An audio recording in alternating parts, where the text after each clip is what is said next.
ঈদ মোবারক। কুরবানির গোশ, সুন্দর গোশ হয়েছে, আড়ে গরুর গোশ।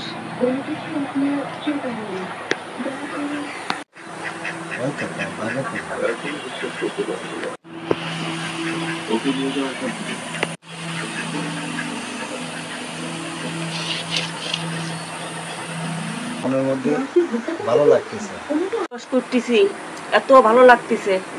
হ্যাঁ, তা আর কি বলবো, যে কুরবানি দিতে পারলাম, কুরবানি দিলাম, কুরবানির গোশ করতেছি। আর তারপরে কুরবানি আসলে আমার খারাপ লাগে। কিসের জন্য খারাপ লাগে? আমার ছেলে মেয়ে তো খারাপ লাগে, দুটো মেয়ে, দুটা শ্বশুর বাড়ি, তারা তো আসলো না। তারপরে যাই হোক, তারা গেছে তাগেদের মতন। আর আমার খারাপ লাগে কেন? এই কুরবানি আসলে আমার বাপ মার জন্য এত খারাপ লাগে, তা কি করবো। আমার বাপ কুরবানি দিত, গোয়ালি শিরা গরু কুরবানি দিত, দেওয়ার পরে রান্না করতো। রান্না করে আমরা 8 ভাই বোনি, বোনের মধ্যে আমি ছোট। রান্না করে ডাক দিত। আমার মারে বলতো যে দেখো আমার ছেলে মেয়ে কোথায় গেল, দেখো ডাইকে আইনে ডাক, মানে সামনে থেকে তোমরা যত বড় খাও। এরা খাতি খাতি দাঁত ব্যথা বেশি যেত। মারে বলতাম কি, মা এমনই করো, আমাদের একটু শাক পাতা রান্না করে দাও। তাই শাক পাতা রান্না করে দিত। এখন তো মা বাপ আসলে দুনিয়ায় দুটোর একটাও কেউ নাই। এই রোজায় আসুক, কুরবানি আসুক, বাপ মার জন্য আসলে অনেক কষ্ট লাগে, খুব কষ্ট পাই। আসলে দুনিয়ায় তো আসলে কেউ থাকবে না, সবারই চলে যেতে হবে। তারপরও যেন কেমন যেন কষ্ট লাগে, কষ্ট পাই। আমার সেজো বোনের গল্প ছেলে করে বলতেছি কি জানো, আমার বাপ মার জন্য তোমার কিরাম লাগে জানি না, আমার কিরাম লাগে। ভাই কি কইস বলি, ওরা মামাদের খারাপ লাগে বাপ মা। এরা দুই বোনই তো ফোনে অনেক সময় গল্প দিতে লাগলাম, বাপ কি করেছে, মা কি করেছে, সেসব গল্প দিতে লাগলাম। দেখে দুই বোনই কান্না করতেছি। কি করবা, বাপ মা তো চিরদিন আসলে বাসে থাকে না। আলহামদুলিল্লাহ, আপনারা যে যেখানে আছেন দেখতেছেন কুরবানির গোশ করতেছে। আমি আরগুলো একটু পিছিয়ে দিলাম। তা আমরা বাগে এক বাগিতে 17 কেজি করে পাইছি।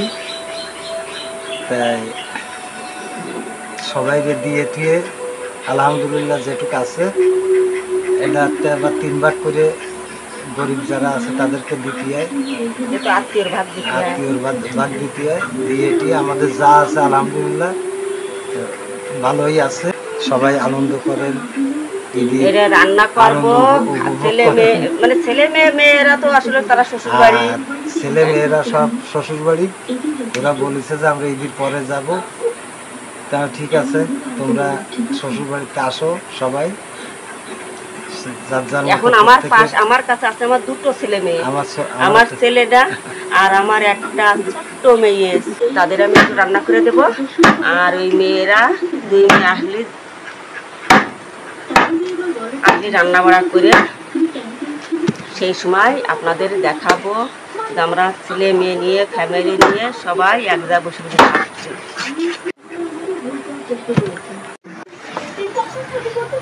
চর্বি হয়েছে, অনেক অনেক চর্বি হয়ে গেছে। পৃথিবীর যে প্রান্তে যে আছেন, আজকে ঈদের দিন সবাই আনন্দ করেন, ভালো থাকেন, সুস্থ থাকেন। যার বাপ মা আছে, বাপ মারে সঙ্গে করে নিয়ে ঈদ করেন। যদি কেউ আলাদা থাকেন তবুও বাপ মারে একসঙ্গে করে ঈদ করেন। ভালো থাকেন, সুস্থ থাকেন, এই কামনা করি। বাড়ির আশেপাশে যারা গরিব মানুষ আছে তাদেরকে নিয়ে আনন্দ উপভোগ করেন, ঈদের গোশ ভাগাভাগি করে খান।